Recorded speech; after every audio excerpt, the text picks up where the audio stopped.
कांग्रेस जैसी पार्टियां सिर्फ अपनी संतानों के लिए काम करती है। कांग्रेस की दुकान में भय, भूख और भ्रष्टाचार ही बिकता है।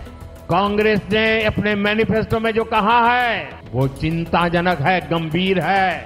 ये कांग्रेस का मैनिफेस्टो कह रहा है कि वो माताओं बहनों का सोने का हिसाब करेंगे, उसकी जड़ती करेंगे, जानकारी लेंगे और फिर उस संपत्ति को बांट देंगे और उनको बांटेंगे जिनको मनमोहन सिंह जी की सरकार ने कहा था कि संपत्ति पर पहला अधिकार मुसलमानों का है।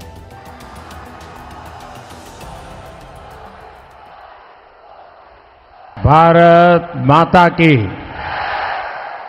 आप सभी को नमस्कार, राम राम।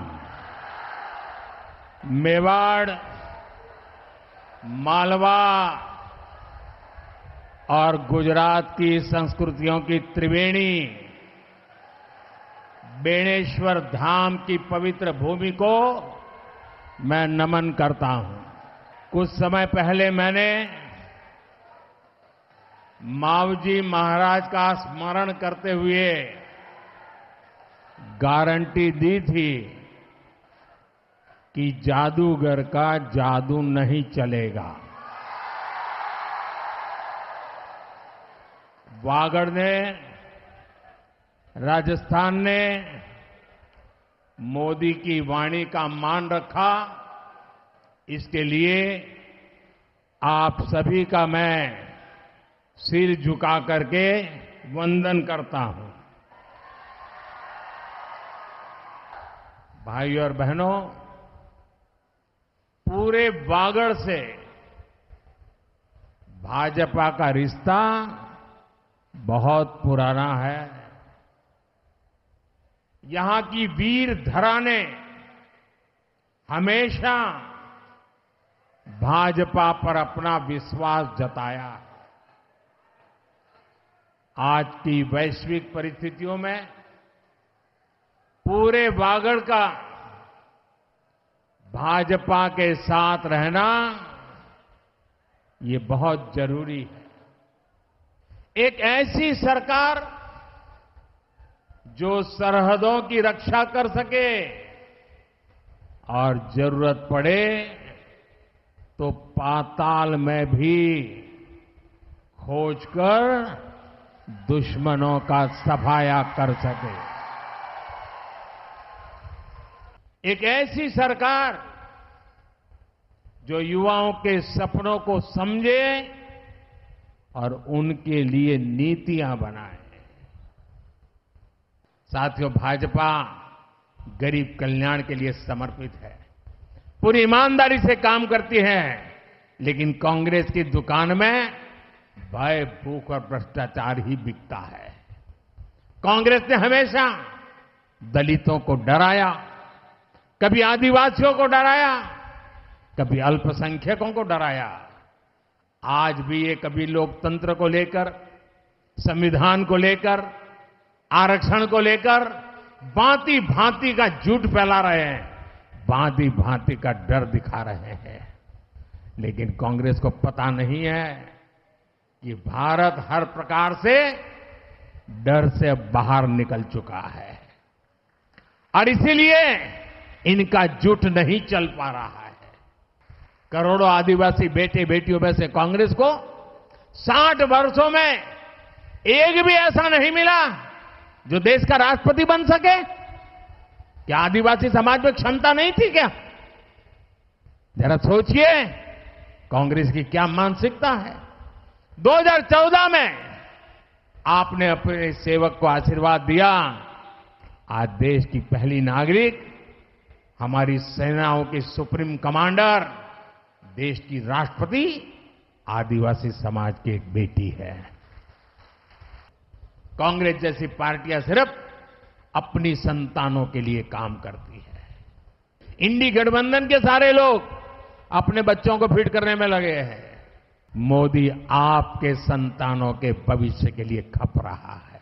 साथियों, स्वार्थ और अवसरवादिता में घिरी कांग्रेस की हालत ऐसी हो गई है कि कांग्रेस का शाही परिवार आजादी के बाद इतने चुनाव हुए, पहली पहली बार दिल्ली में कांग्रेस का जो शाही परिवार रहता है वो कांग्रेस को वोट नहीं देगा। अगर ये शाही परिवार कांग्रेस को वोट नहीं देता है तो आपसे वोट मांगने का उनको क्या हक है भाइयों। इधर राजस्थान में क्या हो रहा है, हमारे यहां कांग्रेस के नेता घर घर जाकर के क्या कह रहे हैं, कांग्रेस को वोट मत दो।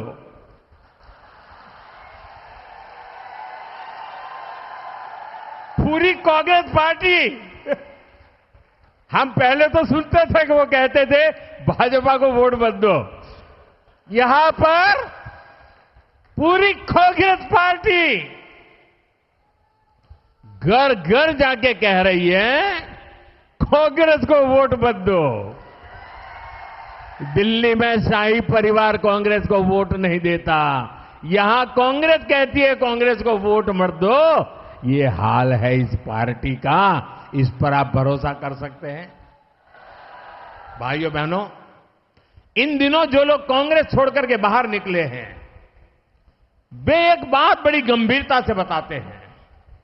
वो सारे लोग कह रहे हैं कि कांग्रेस अब कांग्रेस नहीं रही है, अब कांग्रेस अर्बन नक्सलों के कब्जे में चली गई है, कांग्रेस अब वामपंथियों के चंगुल में फंसी हुई है। कांग्रेस ने अपने मैनिफेस्टो में जो कहा है वो चिंताजनक है, गंभीर है, और ये माओवाद की सोच को धरती पर उतारने की उनकी कोशिश है। उन्होंने कहा है कि अगर कांग्रेस की सरकार बनेगी तो हर एक की प्रॉपर्टी का सर्वे किया जाएगा, हमारी बहनों के पास सोना कितना है उसकी जांच की जाएगी, उसका हिसाब लगाया जाएगा, हमारे आदिवासी परिवारों में चांदी होती है, सिल्वर कितना है उसका हिसाब लगाया जाएगा, सरकारी मुलाजिमों के पास कितना जगह है, क्या है, पैसे कहाँ है, नौकरी कहाँ है, उसकी जांच की जाएगी। ये जो गोल्ड है बहनों का और जो संपत्ति है ये सबको समान रूप से वितरित कर दी जाएगी। क्या उस संपत्ति को मेरी माताओं बहनों की जिंदगी में सोना वो सिर्फ शो करने के लिए नहीं होता है, उसके स्वाभिमान से जुड़ा हुआ है। उसका मंगलसूत्र वो एक सोने का कीमत का मुद्दा नहीं है, उसके जीवन के सपनों से जुड़ा हुआ है। तुम उसे छीनने की बात कर रहे हो अपने मैनिफेस्टो में। गोल्ड ले लेंगे, सबको वितरित कर देंगे, और पहले जब उनकी सरकार थी उन्होंने कहा था कि देश की संपत्ति पर पहला अधिकार मुसलमानों का है। इसका मतलब ये संपत्ति इकट्ठी करके किसको बांटेंगे, जिनके ज्यादा बच्चे हैं उनको बांटेंगे। भाइयों बहनों, ये अर्बन नक्सल की सोच मेरी माताओं बहनों ये आपका मंगलसूत्र भी बचने नहीं देंगे, यहां तक जाएंगे मैं कहने आया हूं। बीते साल में बहुत कुछ हुआ है, लेकिन अभी हमें विकसित भारत बनाने के लिए बहुत कुछ करना है। मोदी का मिशन है 24/7 फॉर 2047। मैं आपको भी इस मिशन से जुड़ने के लिए आमंत्रित कर रहा हूं। अच्छा, एक काम करना, घर घर जाना और हर घर में जो भी बुजुर्ग हो उनको कहना अपने मोदी भाई बांसवाड़ा आए थे और मोदी भाई ने आपको राम राम कहा है। बोले भारत माता की, भारत माता की, भारत माता की। बहुत बहुत धन्यवाद। और वीडियो देखने के लिए रिपोर्ट भारत को सब्सक्राइब करें।